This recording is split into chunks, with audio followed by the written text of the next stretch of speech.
14 avril. 2 Rois, chapitre 10, chapitre 11, chapitre 12. Il y avait dans Samarie 70 fils d'Akab.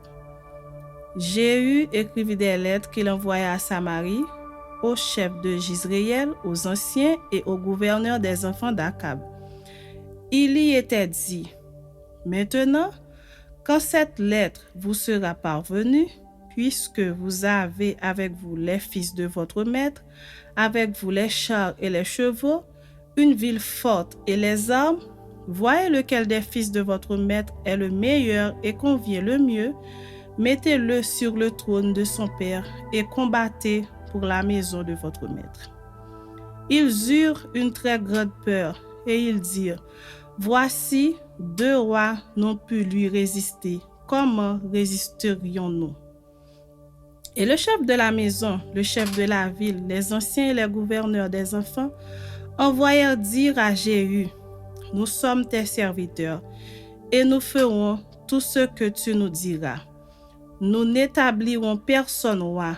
Fais ce qui te semble bon. Jéhu leur écrivit une seconde lettre où il était dit: Si vous êtes à moi et si vous obéissez à ma voix, prenez les têtes de ces hommes, fils de vos maîtres, et venez auprès de moi demain à cette heure à Jizréel. Or, les 70 fils du roi étaient chez les grands de la ville qui les élevaient. Quand la lettre leur fut parvenue, ils prirent les fils du roi et ils égorgèrent ces 70 hommes, puis ils mirent leurs têtes dans des corbeilles et les envoyèrent à Jéhu à Jizréel. Le messager vint l'en informer en disant: Ils ont apporté les têtes des fils du roi. Et il dit: Mettez-les en 2 tasses à l'entrée de la porte jusqu'au matin. Le matin, il sortit et se présentant à tout le peuple, il dit: Vous êtes justes. Voici, moi, j'ai conspiré contre mon maître et je l'ai tué. Mais qui a frappé tout ceci? Sachez donc qu'il ne tombera rien à terre de la parole de l'Éternel, de la parole que l'Éternel a prononcée contre la maison d'Akab. L'Éternel accomplit ce qu'il a déclaré par son serviteur Élie. Et Jéhu frappa tous ceux qui restaient de la maison d'Akab à Jizréel, tous ses grands, ses familiers et ses ministres, sans en laisser échapper un seul. Puis il se leva et partit pour aller à Samarie. Arrivé à une maison de réunion des bergers sur le chemin, Jéhu trouva les frères d'Akazia, roi de Juda, et il dit: Qui êtes-vous? Ils répondirent: Nous sommes les frères d'Akazia, et nous descendons pour saluer les fils du roi et les fils de la reine. Jéhu dit: Saisissez-les vivants. Et ils les saisirent vivants et les égorgèrent au nombre de 42. À la citerne de la maison de réunion, Jéhu n'en laissa échapper aucun. Étant parti de là, il rencontra Jonadab, fils de Récab, qui venait au-devant de lui. Il le salua et lui dit: Ton cœur est-il sincère comme mon cœur l'est envers le tien? Et Jonadab répondit: Il l'est. S'il l'est, répliqua Jéhu, donne-moi ta main. Jonadab lui donna la main, et Jéhu le fit monter auprès de lui dans son char et dit: Viens avec moi, et tu verras mon zèle pour l'Éternel. Il l'emmena ainsi dans son char. Lorsque Jéhu fut arrivé à Samarie, il frappa tous ceux qui restaient d'Akab à Samarie, et il les détruisit entièrement selon la parole que l'Éternel avait dite à Élie. Puis il assembla tout le peuple et leur dit: Akab a peu servi Baal, Jéhu le servira beaucoup. Maintenant, convoquez auprès de moi tous les prophètes de Baal, tous ses serviteurs et tous ses prêtres, sans qu'il en manque un seul, car je veux offrir un grand sacrifice à Baal. Quiconque manquera ne vivra pas. Jéhu agissait avec ruse pour faire périr les serviteurs de Baal. Il dit: Publiez une fête en l'honneur de Baal, et ils la publièrent. Il envoya des messagers dans tout Israël, et tous les serviteurs de Baal arrivèrent. Il n'y en eut pas un qui ne vint. Ils entrèrent dans la maison de Baal, et la maison de Baal fut remplie d'un bout à l'autre. Jéhu dit à celui qui avait la garde du vestiaire, « Sors des vêtements pour tous les serviteurs de Baal. » Et cet homme sortit des vêtements pour eux. Alors Jéhu vint à la maison de Baal avec Jonadab, fils de Rekab, et il dit aux serviteurs de Baal, « Cherchez et regardez, afin qu'il n'y ait pas ici des serviteurs de l'Éternel, mais qu'il y ait seulement des serviteurs de Baal. » Et ils entrèrent pour offrir des sacrifices et des holocaustes. Jéhu avait placé dehors 80 hommes en leur disant, « Celui qui laissera échapper quelqu'un des hommes que je remets entre vos mains, sa vie répondra de la sienne. » Lorsqu'on eut achevé d'offrir des holocaustes, Jéhu dit aux coureurs et aux officiers, « Entrez, frappez-les, que pas un ne sorte. » Et ils les frappèrent du tranchant de l'épée. Les coureurs et les officiers les jetèrent là, et ils allèrent jusqu'à la ville de la maison de Baal.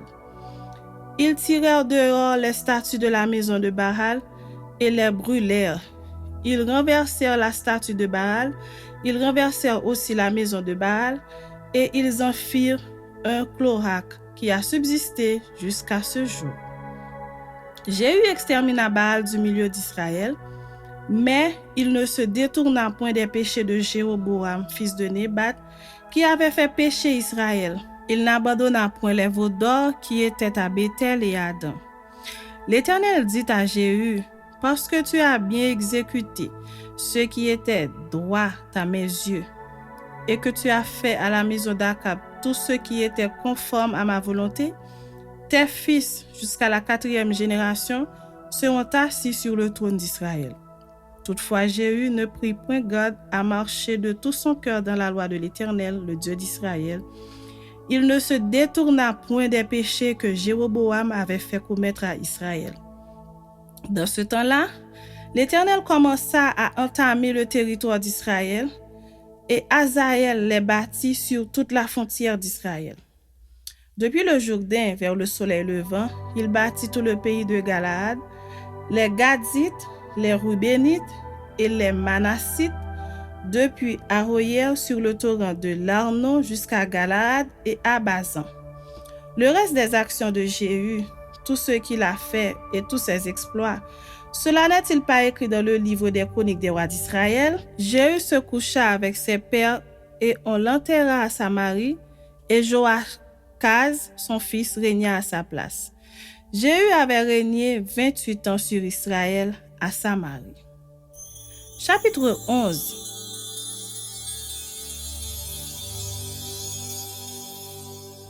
Athalie, mère d'Akazia, voyant que son fils était mort, se leva et fit périr toute la race royale. Mais Josheba, fille du roi Joram, sœur d'Akazia, prit Joas, fils d'Akazia, et l'enleva du milieu des fils du roi. Quand on les fit mourir, elle le mit avec sa nourrice dans la chambre d'Élie. Il fut ainsi dérobé au regard d'Athalie et ne fut point mis à mort. Il resta 6 ans caché avec Josheba dans la maison de l'Éternel, et c'était Athalie qui régnait dans le pays. La 7e année, Jéhojada envoya chercher les chefs de centaines des Kérésiens et des coureurs, et il les fit venir auprès de lui dans la maison de l'Éternel. Il traita alliance avec eux et les fit jurer de la maison de l'Éternel, et il leur montra le fils du roi. Puis il leur donna ses ordres en disant, « Voici ce que vous ferez. Parmi ceux de vous qui entrent en service le jour du sabbat, 1/3 doit monter la garde à la maison du roi, 1/3 à la porte de Sûr et 1/3 à la porte derrière les coureurs. Vous veillerez à la garde de la maison de manière à empêcher l'entrée. Vos 2 autres divisions, tous ceux qui sortent de service le jour du sabbat, feront la garde de la maison de l'Éternel auprès du roi. Vous entourerez le roi de toutes parts, chacun les armes à la main, et l'on donnera la mort à quiconque s'avancera dans les rangs. Vous serez près du roi quand il sortira et quand il entrera. Les chefs de centaines exécutèrent tous les ordres qu'avait donnés le sacrificateur Jéhojada. Ils prirent chacun leurs gens, ceux qui entraient en service et ceux qui sortaient de service le jour du sabbat. Et ils se rendirent vers le sacrificateur Jéhojada. Le sacrificateur remit au chef de centaines les lances et les boucliers qui provenaient du roi David et qui se trouvaient dans la maison de l'Éternel. Les coureurs, chacun les armes à la main, entourèrent le roi en se plaçant depuis le côté droit jusqu'au côté gauche de la maison, près de l'autel et près de la maison. Le sacrificateur fit avancer le fils du roi et il mit sur lui le diadème et le témoignage. Ils l'établirent roi et loignirent, et frappant des mains, ils dirent « Vive le roi !» Athalie entendit le bruit des coureurs et du peuple, et elle vint vers le peuple à la maison de l'Éternel. Elle regarda, et voici, le roi se tenait sur l'estrade selon l'usage. Les chefs et les trompettes étaient près du roi. Tout le peuple du pays était dans la joie, et l'on sonnait des trompettes. Athalie déchira ses vêtements et cria « Conspiration, conspiration !» Alors le sacrificateur Jéhojada donna cet ordre au chef de centaine qui était à la tête de l'armée. « Faites-la sortir en dehors des rangs et tuez par l'épée quiconque la suivra. » Car le sacrificateur avait dit qu'elle ne soit pas mise à mort dans la maison de l'Éternel. On lui fit place, et elle se rendit à la maison du roi par le chemin de l'entrée des chevaux. C'est là qu'elle fut tuée.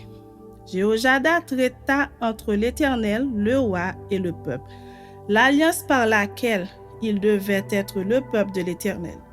Il établit aussi l'alliance entre le roi et le peuple. Tout le peuple du pays entra dans la maison de Baal et ils la démolirent. Ils brisèrent entièrement ses autels et ses images et ils tuèrent devant les autels Mathan, prêtre de Baal. Le sacrificateur Jéhojada mit des surveillants dans la maison de l'Éternel. Il prit les chefs de centaines, les Kérésiens et les coureurs, et tout le peuple du pays. Et ils firent descendre le roi de la maison de l'Éternel, et ils entrèrent dans la maison du roi par le chemin de la porte des coureurs, et Joas s'assit sur le trône des rois. Tout le peuple du pays se réjouissait, et la ville était tranquille. On avait fait mourir Athalie par l'épée dans la maison du roi. Joas avait 7 ans lorsqu'il devint roi. Chapitre 12.